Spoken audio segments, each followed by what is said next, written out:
자, 양난 이후 정치 운영의 변화, 이제 네 번째 테마 수치체제의 개편이 되겠습니다. 수치체제의 개편. 그래서 이제 세금제도의 개편인 거죠. 그게 세금은 전근대 사회의 세금은 세 개라고 했죠. 뭐였습니까? 전세, 공납, 역. 전세, 토지세, 그죠? 생산량에 대한 토지세, 그리고 공납, 특산물, 토산물을 바치는 거예요. 그리고 세 번째, 노동력을 바치는, 요역인 노동력 바치는 군역, 군대 가는 이 세 가지가 있었는데, 이제 조선시대에 이제 전기와 후기로 나눠지죠. 그래서 양난의 기준에서 후기로 가면서 이런 수치체제, 세금제도, 조세제도가 바뀌게 되어집니다. 그래서 이제 조선 전기에는 전세부터 보면요, 조선 전기에는 전세, 토지에 대한 세금이죠. 그래서 토지 소유자에게 풍흉에 따라서 차등적으로 부과했어요. 그래서 처음에는 토지를 가진 사람이 수확량의 되게 10분의 1을 내는 게 일반적이었는데, 이제 세종대왕 때 세종대왕님이 공법이란 걸 도입했어요. 공법. 그래서 전분 6등법, 연분 9등법 이런 게 있는데, 전분, 땅이 비옥도에 따라서 좋은 땅과 안 좋은 땅에 따라서 세금을 차등적으로 내고, 또 풍년에 따라 연분 9등법, 풍년과 흉년의 정도에 따라서 9등급으로 나눠가지고 이제 최저 4도에서 최고 20도, 1개월당 4도에서 20도의 세금을 내는 공법이란 걸 시행을 했어요. 자, 근데 이게 시간이 지나면서 조금 잘 안 지켜지기도 해요. 이거 되게 주관적이잖아요. 이게 어느 땅이 좋은 땅인지 어느 땅이 안 좋은 땅인지 이 구분하기가 되게 힘들죠. 어느 정도여야지 풍년인지 어느 정도여야지 흉년인지 이 기준도 좀 되게 애매한 측면들이 있단 말이에요. 그리고 시간이 지나면서 이 원래 세금이라는 게 땅 주인이 내는 거거든요.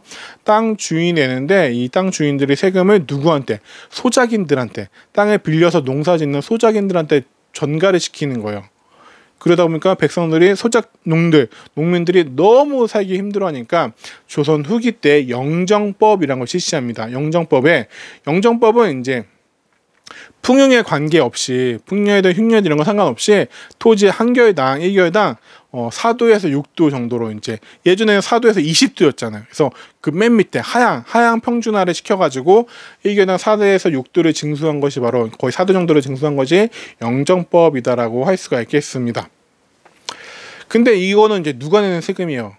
토지를 가진 사람이 내는 세금이죠. 그러니까 실질적으로 뭐 약간 서민들이었던 백성들이 혜택을 보았다라기보다는 지주들, 땅을 많이 가진 지주들이 혜택을 본 측면이라고 볼 수 있을 것 같고요. 그리고 이제 그럼에도 불구하고 지주들은 여러 가지 세금들, 거기 또 전세에 따른 부가세, 다른 세금들 이런 것들을 다 소작인들, 자기의 농을 농사 짓고선 소작료, 임대료를 바치는 소작인들한테 이제 막 준단 말이에요. 너 이거 네가 안 내면은 너 내년부터 농사 못 지어, 뭐 이렇게 이제 괴롭히겠죠. 그렇게 하면서 이제 농민의 부담은 점점 가중되어져서 힘들었다라고 하고요. 두 번째는 공납입니다. 공납. 백성들이 가장 힘들어했던 건 실제적으로 공납이었다라고요. 그래도 이제 영정법 전세 같은 경우에는 땅을 가진 사람이 일단 내는 거잖아요. 근데 이 공납은 보면 이제 왕실과 관청이 필요한 물건을 각 지방의 토산물, 특산물을 부과시키는 거예요. 예를 들면 이제 뭐 제주는 특산물, 감귤이잖아요. 감귤을 바친다든지, 나주는 배를 바친다든지, 영광은 굴비를 바친다든지, 뭐 이런 식으로 관청이나 궁궐에서 필요한 것들을 각 지역의 특산물을 바치도록 해서 내는 것이 바로 이 공납이 되겠는데요. 이거는 약간 집집마다 걷어요. 그러니까 우리 집에 땅이 있든 없든지 간에 우리 집집마다 얼마씩 내라고 이제 할당, 9년에서 할당을 해주는 거예요. 자, 그래가지고 이제 땅이 없더라도 이제 내야 되는 그러한 세금이 되는 건데, 여러 가지 폐단들이 생기게 되어져요. 그래서 특히 이제 방납이라는 게 만연하게 되어지는데, 이제 관청의 서리, 그러니까 관청에서 행정일을 보는 이제 요즘 공무원이 되는 거죠. 그들이 상인하고 결탁해가지고 공모를 대신 내요. 공모를 대신 낸 다음에 그 대가를 백성들한테 받는 거예요. 그런 거 이제 방납이라고 하는데, 이게 예를 들어서 우리 동네는, 선생님이 살고 있는 이 동네는 뭔가 사과를 토산물로 내야 돼요. 공납으로 내야 돼요. 근데 사과를 뭐 한 집당 한 박스씩, 뭐 5kg짜리 한 박스씩 내야 된다라고 하면은, 여기 이제 세무서에 있는 사람이랑 어떤 특정한 가게랑 결합을 해가지고 둘이서 선생님 대신에 내가 원하지도 않는데 내 대신 냈어. 5kg짜리 한 박스 자기가 내가 냈으니까 너 그 5kg 값을 나한테 내놔. 그래서 사과 5kg 한 박스에 뭐 한 3만 원이면 되는데 아니야 30만 원 내놔. 50만 원 내놔. 60만 원 내놔. 이런 식으로 10배 가까이 뻥튀기 시켜가지고 받아가는 거예요. 그러면은 그러면 선생님 그러면은 걔네들 보고 내라고 안 하고 내가 직접 갖다 내면 되잖아요. 그러면은 또 이게 공무원이랑 상인이랑 결탁한 거잖아요. 공무원들이 막아요. 방납 막는 거예요. 내는 거를 막아요. 막는 거예요. 왜 막을까요?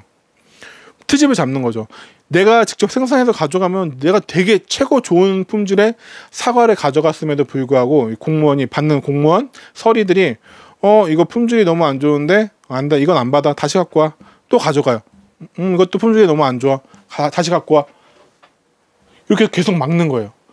그럼 이거 다 좋은데 그럼 어떻게 하라고? 세금은 내야 되니까 안 내면 큰일 나니까. 그럼 어떻게 하라고요? 그러면은 니네 거 너무 안 좋으니까 저 앞에 저 가게에 있는 거 갖다 내면 돼. 저 가게께 딱 우리가 원하는 사이즈 딱 품질이야. 가서 보면 우리 거보다 안 좋아. 그래도 그걸 갖다 내면은 오케이야. 얼마예요? 하면은 30만 원이야 50만 원 이렇게 되는 거죠. 그래서 그만큼 그 상인들은 그 서리들한테 뇌물을 또 줬겠죠. 그런 일들이 상당히 많아지게 되어집니다. 뭐 그런 경우도 있고 아니면은 특산물인 건 좀 환경에 따라서 시간에 따라서 좀 변할 수도 있잖아요. 이게 원래는 사과가 이 지역의 특산물인데 날씨가 막 변하고 따뜻해지고 막 이래가지고 이 지역에서 더 이상 사과가 생산이 되지 않을 수도 있잖아요. 아니면은 이게 제대로 조사를 안 하다 보니까 영화 광해에도 그런 거 나오잖아요. 그 사월이가 왜 궁녀가 됐냐라고 이제 이병헌이 물어보자 원래 산골 마을의 소작인이었는데 원래 자기는 산골 마을의 소작인이었는데 그 공납으로 뭘 바치라고 했다고요? 전복이었나요? 해산물 전복이었던 것 같아요. 전복을 바치라고 했대요. 산골 마을에. 그럼 어떡해요? 내야 돼요. 전복을 바치기 위해서는 어떻게 내야 되잖아요. 이거 자기가 직접 생산을 못하니까 이제 맡기는 부탁하는 거 좀 사다 주세요라고 하는 거죠. 그럼 사다 주는 그 상인들이 물건값을 엄청나게 뻥튀기를 시키는 거죠. 그런 일들이 많아지게 되어져요. 소인의 아버지는 산골 소작농이었사옵니다. 그런데 어느 날부터 관아에서 세금으로 전복을 바치라 하여 농사꾼에게 전복이라니? 그래서? 고리를 빌려 세금을 메우다 보니 빚을 낳게 하고 결국 집과 전단마저 빼앗기고 아버지까지 옥살이를 하게 되었나이다. 저런. 그걸로도 가름이 되질 않자 어머니와 동생은 변방 노비로 팔리고 저는 참판댁집 몸종으로 이런 나쁜 놈들. 혼자 남은 아버지는 결국 맞은 장이 화근이 되어 해를 넘기시지 못하시고 그만. 얘 이런 족같은 전하. 자, 그러자 이제 조선 후기에 광해군이 뭘 실시하려고 해요? 대동법을 시행하려고 하죠. 그 전부터도 막 조광조 뭐 이런 사람들도 대동법 얘기를 합니다. 그래서 이제 대동법을 토지 결수에 따라서 1개월당 쌀 12도를 내도록 하자. 그러니까 특산물을 내지 말고 그냥 쌀로 내도록 하자. 쌀이나 삼배나 면포, 동전. 그러니까 당시 쌀이나라든지 삼배, 면포 이런 것들은 당시에 현물 화폐, 돈처럼 사용했던 것들이죠. 거기다가 이제 동전까지도 포함해서 그냥 돈으로 내도록 하자. 그러면은 각 관청이나 왕실에서 직접 필요한 것들을 그러니까 돈으로 걷어서 필요한 것들을 사다 쓰자라는 게 대동법입니다. 근데 이제 문제는 이게 부과 기준이에요. 부과 기준이 원래 집집마다 바치던 것들을 1결당 12두 라고 돼 있죠. 1결당 12도니까 땅을 가진 사람들이 내는 걸로 바뀐 거예요. 그러니까 지금 세금이 땅을 가진 사람에게 집중되고 있어요. 그러니까 땅을 많이 가진 사람들은 불리하게 되는 거죠. 땅을 많이 가진 사람은 누구예요? 그쵸, 양반들이죠. 양반들 중에서도 집권자들, 노론이나 이런 권력을 가진 사람들 땅을 많이 가지고 있잖아요. 그러니까 그들의 입장에서는 불만인 거예요. 원래 내지 않던 세금을 대동법을 시행하면서 이거는 그냥 각 백성들이 집집마다 내던 건데 나 땅 가졌다고 내지 않던 세금을 내라고 하네? 라고 하면서 불만을 갖게 되면서 엄청나게 반대를 하죠. 그래서 이 대동법이 경기도, 광해군 때 경기도에서 시행된다면 전국으로 퍼지기까지 약 100년이나 걸려요. 100년. 얼마나 반대를 했으면 100년이나 걸리게 되어집니다. 자, 그래서 영향을 보면 공납의 전세화에 따라서 전세와 땅의 세금이 집중되어지면서 농민의 부담은 그래도 감소하는 결과를 가져오게 되어지고요. 또 공인이 등장했어요. 공인. 이게 약간 이제 좋은 점인데 어쨌든 돈으로 쌀로 거둔 다음에 국가의 관청이나 왕실에서는 그래도 필요한 물건들이 있을 거 아니에요. 그래서 공인한테 이렇게 세금으로 거둔 쌀이나 돈을 준 다음에 자 이거 필요하니까 니네가 사다가 나한테 왕실에 납품을 해. 그럼 공인들은 각 전국을 돌아다니면서 물건들을 사기 위해서 돌아다니겠죠. 그럼 또 물건을 사겠죠.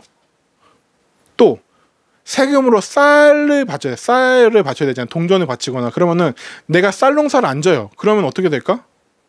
그렇죠. 내가 생산한 것들을 갖다 팔아서 쌀을 만들거나 동전을 만들어가지고 또 세금을 내야겠죠.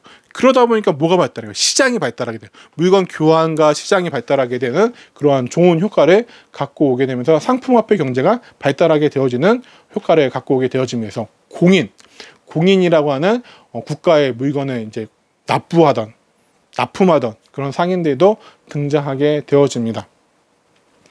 그래서 이제 대동법은 시행은 이제 효과가 확실히 좋았던 건데 또 아쉬운 점은 아직까지도 이제 별공, 진상 등 아직까지 특산물을 바치는 게 어느 정도 조금은 이렇게 정기적으로 납부하던 것은 대동법이라고 해서 이제 바뀌었는데 특별 진상, 특별 별공, 별도의 곡물 해가지고 계속해서 좀 특산물로 바치는 건 어느 정도 조금씩 남아 있었다라고 하는 데서 한계점이 조금 있다라고 볼 수 있을 것 같아요.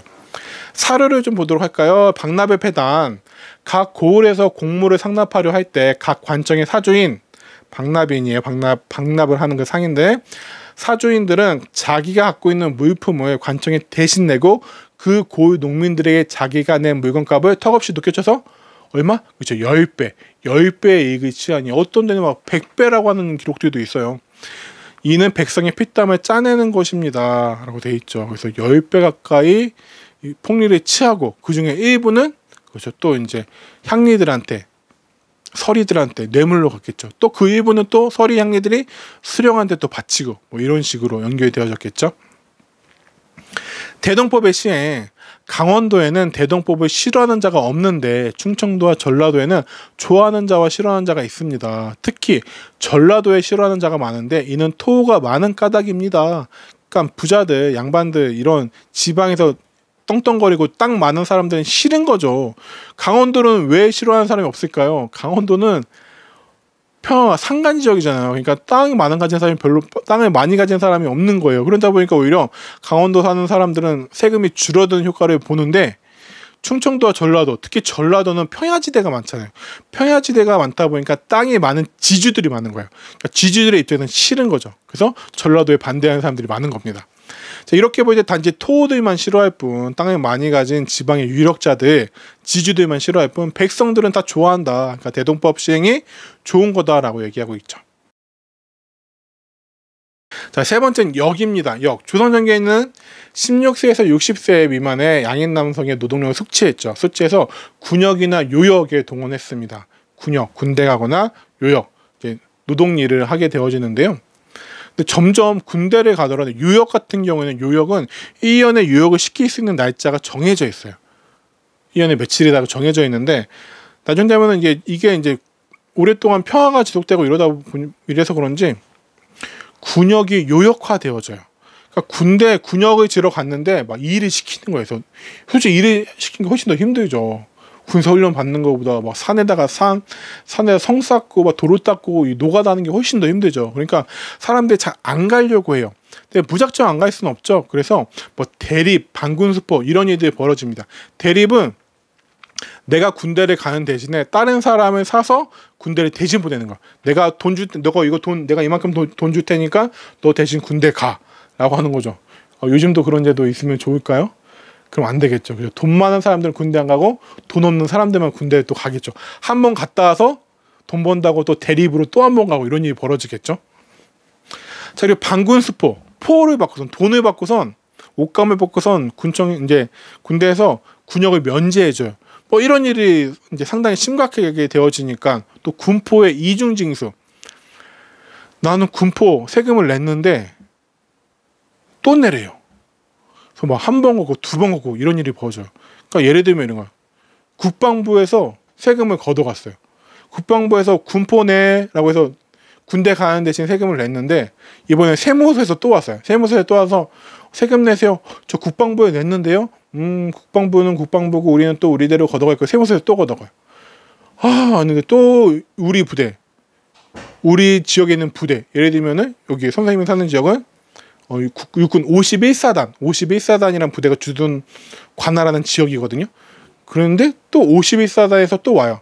자, 우리가 여기 담당하는 부대고 너는 우리 부대 소속이니까 우리 부대 또 세금 내 이러면서 또 걷어가. 그래서 몇 번씩 걷어가는 그런 문제들이 발생을 하는 거예요.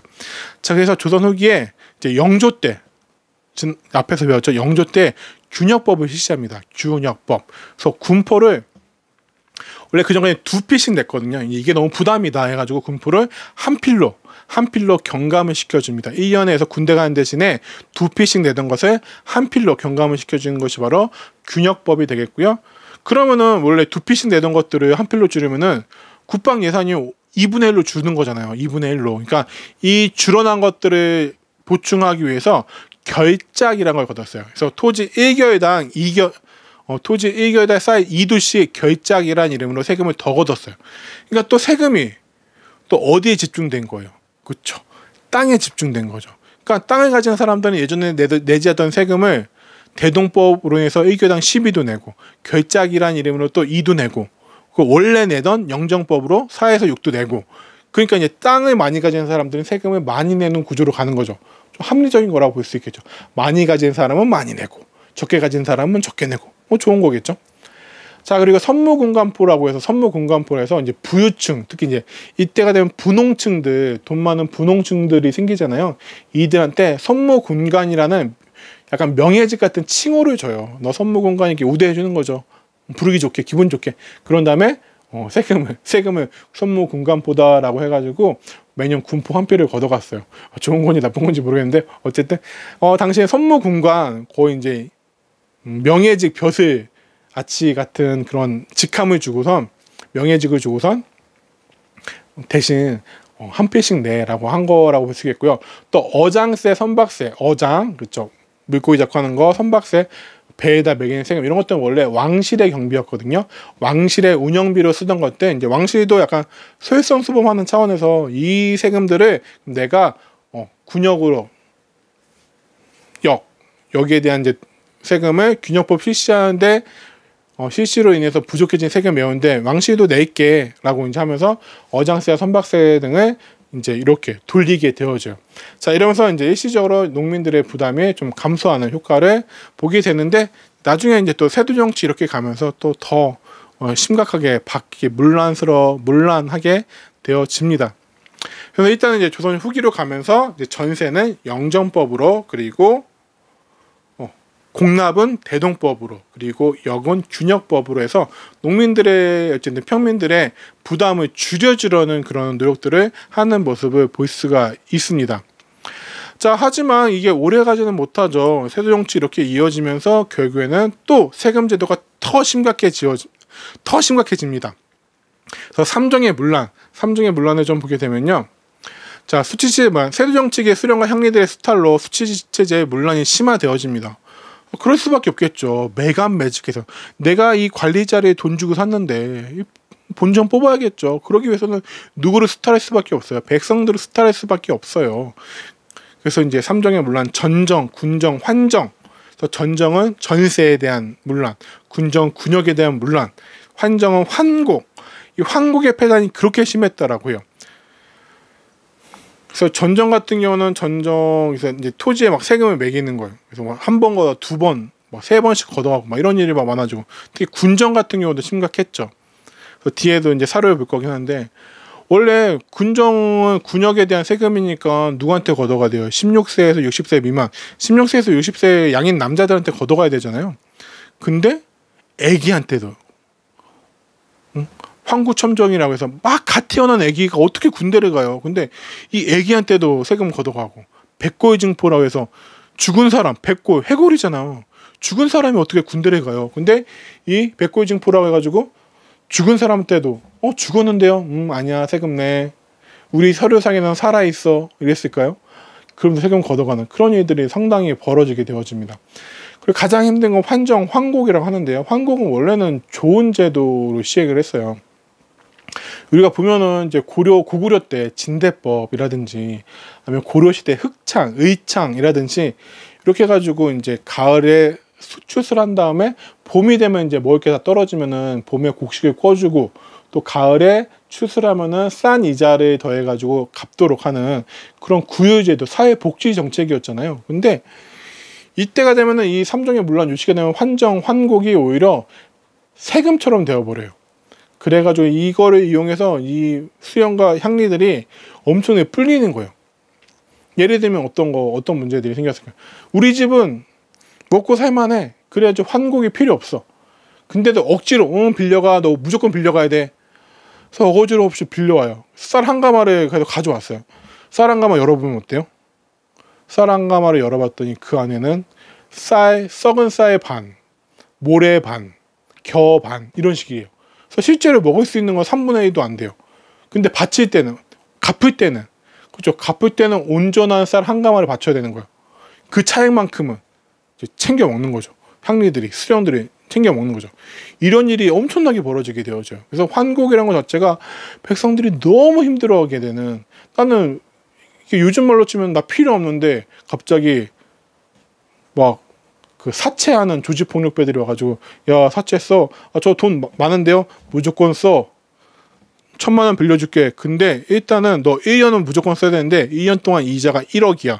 그래서 너는 갚을 때는 1억 1,000만 원을 갚아야 돼. 저 필요 없다니까요. 써. 죽기 싫으면 써. 뭐 이런 거랑 진짜 똑같은 거예요. 그렇게 해서 백성들이 가장 힘들게 했던 것이 바로 이제 환곡이라고 합니다. 자, 왜 이런 일이 벌어졌을까? 운영 과정에서의 폐단. 중간에 막 향리나 수령이 껴들어가지고 운영을 제대로 하지도 않고 그리고 떼먹고 이런 일이 벌어지기도 하고 토지 소유의 불균등.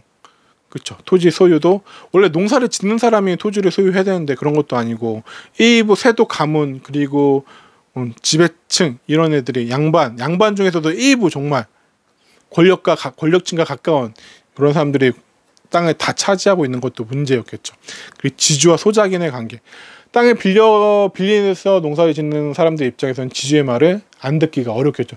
네가 대신 세금 내 라고 하는 것은 싫은데 왜 이거는 땅 주인이 내는 거잖아요 라고 얘기를 한다고 해서 그럼 내년부터 농사 짓지 마 이럴 수도 있으니까. 자, 그런 갑과 을의 관계. 그러니까 지금 여기는 이제 갑질이 엄청나게 심한 거죠. 그래서 양반과 상민의 평민의 관계, 신분의 차이로 오는 이런 것들이 다 모든 원인이 될 수 있겠죠. 자, 그러니까 이제 백성들이 삼종의 문란으로 계속 수탈을 당하다 보니까 나중 되면은 그렇죠. 지도 막다른 골목에 다다르면은 문다고 하잖아요. 그래서 다양한 사회 경제적 변화와 함께 사회 모순에 대한 하층민의 저항도 조금씩 증가하기 시작합니다. 이거 너무 심한데 세상을 바꿔보자 라고 하는 이제 봉기들. 처음에는 소극적으로 저항을 하다가 나중에는 더 적극적인 저항, 농민 봉기를 일으킨. 처음에는 밤에 몰래 가가지고 뭐가 문제라고 이제 벽보 붙이는 거, 벽서라고 해서 요즘으로 좀 대자보 붙이는 거, 아니면은 뭐 익명 게시판에 글 올리는 것처럼 그런 식으로 하다가 나중에는 아예 시위를 나서게 되어지죠. 그거는 좀 다음 시간에 자세하게 살펴보도록 할게요. 자, 이렇게 요식이 이제 삼종의 문란으로 백성들이 상당히 힘들어졌다. 그래서 앞에 뭐 영정법, 대동법, 균역법 시행되고 백성들의 삶을 좀 안정시키려고 했던 노력들은 무색하게 더 힘들어지는. 그래서 백성들이 도망가거나 아예 도적이 되어버리거나 아니면 농민봉기를 일으키거나 그냥 이래주거나 저래주거나 한번 개겨보자 이런 심정으로 봉기를 일으키는 일들이 수도 없이 일어나게 되어집니다. 자, 이거 한번 보도록 할게요. 제 지압이 작년에 돌아가셨는데 남편은 세상에 떴으나 뱃속에 아기가 있었죠. 남편이 죽었어요. 천행으로 사내 아이를 낳았는데 그래서 남자 아들을 낳네요.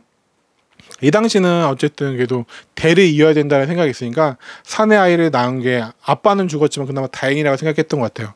그 아기 베네털 마르기도 전에 이장이 관가에 알려 군에게 충원되었네요. 아주 갓난 아기인데 군대 가야 된대요.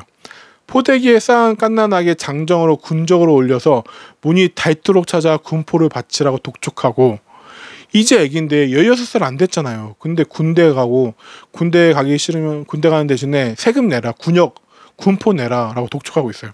어제는 아기를 업고 관가에 점호를 받으러 갔다. 애기가 무슨 나라 지키고 군대를 가요. 그래서 점호 받고 오니 아기는 이미 죽어 있었죠. 그쵸, 슬프죠. 남편도 죽었어요. 그리고 아들 하나 낳았는데 이 아들도 먹고 살기도 했는데 자꾸 세금 내라고 군대 가라고 갓난 애기한테.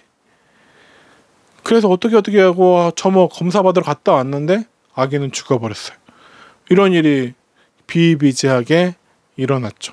그것이 바로 이제 삼정의 문란, 세도 정치기의 문제점들이었던 것 같습니다. 또 한편 이런 것들을 보면은 이런 모습들, 정치를 하는 사람들이 백성을 위한 정치가 아니라 부정부패, 자기의 뱃속을 차리기 위한 그런 모습들을 보면은 한편에 조선이라는 나라가 망한 것이 당연하다라는 생각이 들기도 하죠. 그러니까 지금도 정치하는 사람들이 정말 국가를 위해서, 국민들, 시민들을 위해서 자신들이 무엇을 할 수 있을까를 잘 살펴봐야겠죠. 근데 지금의 정치인들도 제가 이런 말을 해도 되는지는 모르겠지만 안 그런 사람들도 많은 것 같아요. 그런 사람들도 많이 있지만 안 그런 사람들, 자기를 위해서, 자기 특정 집단의 이익을 위해서 정치를 하는 사람들도 많이 있죠. 그러니까 여러분들도 계속해서 정치에 대해서 관심을 가지고 이런 모습, 지금 삼정의 문란, 세도 정치 이런 모습이 나타나지 않도록 뭔가 끼어있는 시민의 모습으로 계속해서 정치인들, 선거에는 꼭 참여하시고요. 그 올바른 정치로 나아갈 수 있도록 감시하는 역할을 꼭 해주시기 바라겠습니다. 여기까지 하겠습니다.